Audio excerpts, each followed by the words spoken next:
Hey guys, what's going on? We're back here on our Redstone 98 world here, and we're starting to get quite a few islands over there. So today we're going to talk about repeaters, and we introduced repeaters a little bit. Where did we introduce it at? Over here, I believe. I think I tore it out, and we were talking about putting this down like this, and this is what was called a repeater long before we ever had actual repeaters in the game, and I use these to extend the signal length of things. And so today we're going to jump off of that and talk about repeaters in our world as they are today. And so let's go ahead and knock this repeater out here, and we can refresh the idea that redstone will only go so far on its own. It ends right there, and so the door's not open. So we had to do something right here. So we had to take and put a block and torch and block and torch with a dust on top like that. And that was what we knew as a redstone repeater, and it would extend the signal another 15 blocks for you. Well, some time later, the actual repeater that we know today was put in the game.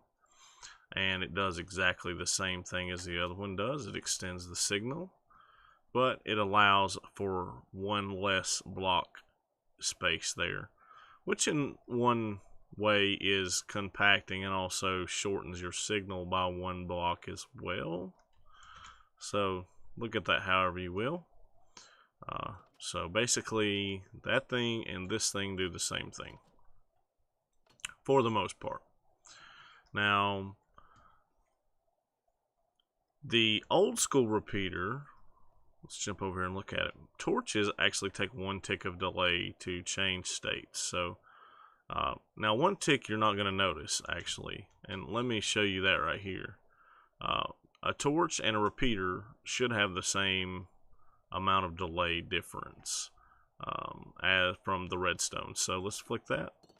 You're not even going to visually be able to see the difference, but if you notice closely, you can hear that they closed, and the close sound was different. They didn't quite close at the same time. Now, a benefit to the repeater over the old one there that we're pointing at now is that we can change how long that takes. And see, it was more visually noticeable, and the more we change it, the more visually noticeable it becomes. Even to the point that we can add one more in and keep going until we notice a difference every time.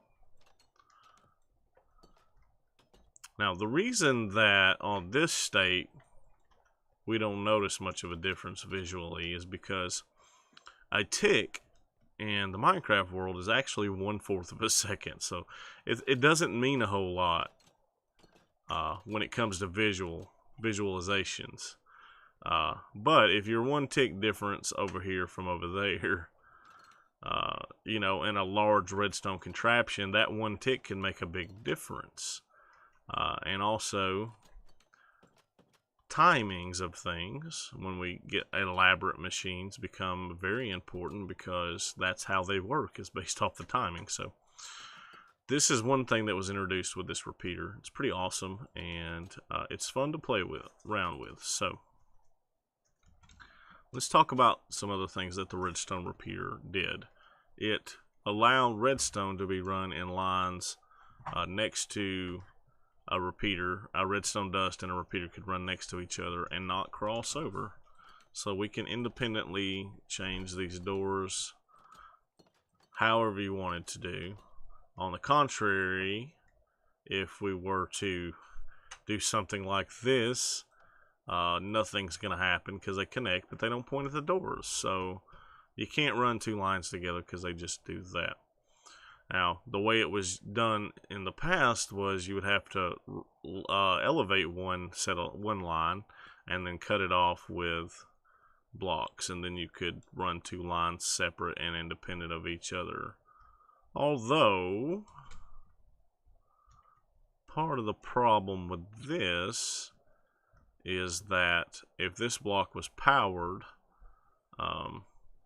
it could potentially power this, with the exception except for that, as we can see here, you can put power in this block all day long, but this dust won't be powered.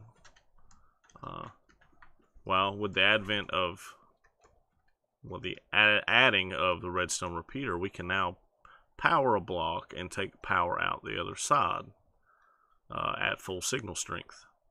And vice versa, we can put a dust in and then pull power from the dust. Power from the block from the dust here. And so that was a giant benefit to the game, because where we could grab power here, we couldn't extend power like we can here, and then power out here. We would have had to done the old school repeater like this. Same thing here. Anyways, let's also talk about, let's talk about this next. The repeater also allowed, because it would power a block strongly to emit a signal, it allowed us to manipulate our redstone lines, compacting things down a lot. So we power this block here with the torch, and then because the block has got a little power, we can pull power with the repeater into this block. It powers that dust, powering the block, and this redstone repeater can then pull power from that dust. And as you can see, we kind of have a loop around here, and we change it. We change directions of our signal altogether out here. And although this seems kind of pointless considering this block is powered by this dust, there are many uses for this thing. And so we split the signal into two directions. Excuse me there. Split the signal in two directions using these repeaters. And it can also be used to raise and lower redstone, much the way redstone torch towers worked over there. Okay. So now what we want to talk about is, I guess let's introduce it like this. If you power a repeater or not power a repeater, you can power it from the side, and what that'll actually do is lock this repeater. And so even if I try to put power through it, it won't do anything because it's locked. And vice versa, if I put power through it and then power it from the side here with this repeater, it won't depower no matter how many times I turn the switch off. So this was one way we have now to extend a pulse if we needed to, for longer than what it was originally intended by its input. But this is one of the most unused mechanics with redstone repeaters here. I can only think of one good use for it at the moment. It's good for preventing spam, because if you were to, say, put this onto a dispenser and fire the dispenser, if you kept walking over it, this would be locked on by this one tick after it fired, right? So let's look at that practically here. Let's remove that for now. Could do that, and that would stay on longer. Let's do it like that.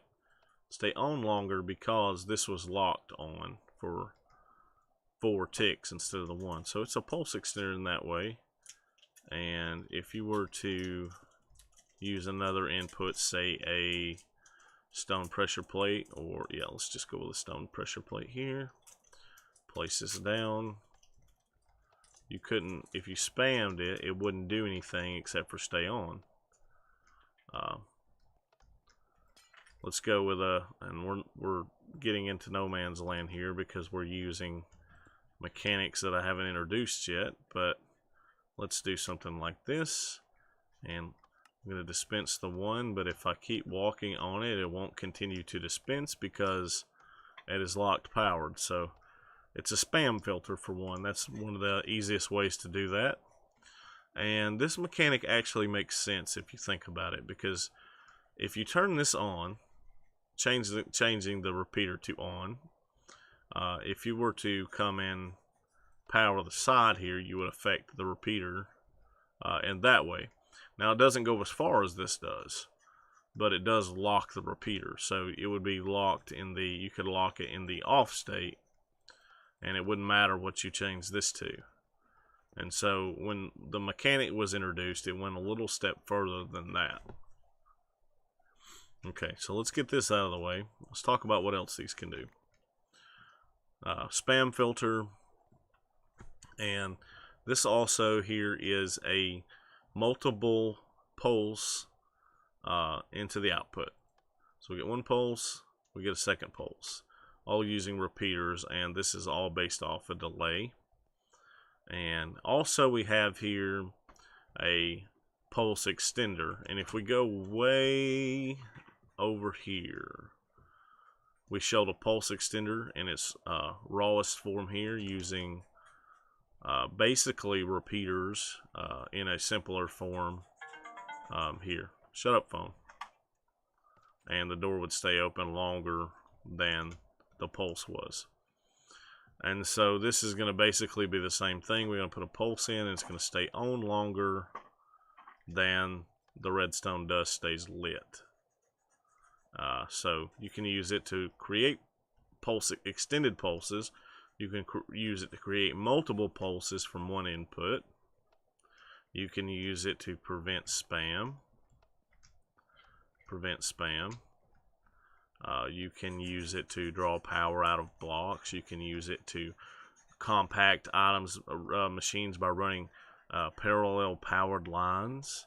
You can use it to manipulate the directions that lines run so that things can be tiled like this. And I think that's about all that I can think of at the moment. And that is a wealth of information. If you didn't know these things, that is an amazing wealth of information for redstone. So I'm going to call the video here today. I think I was rambling on, so it's probably pretty long there anyway. So guys, this has been your remedial redstone for the week. Redstone 98. This is I Kill You here, and if you enjoyed the video, if you learned something, please hit the like button. And if you're new around the channel here, subscribe, because we're going to put these videos out for as long as I can think of new things to teach you guys redstone wise. I'll put these out every week, and slowly and progressing into the more complex things as we go. So stick around and enjoy what comes forth from here forth, and hit that subscribe button, guys. Well, anyways, guys, that's all the time I have left for today, and I hope to see you next time. Bye bye.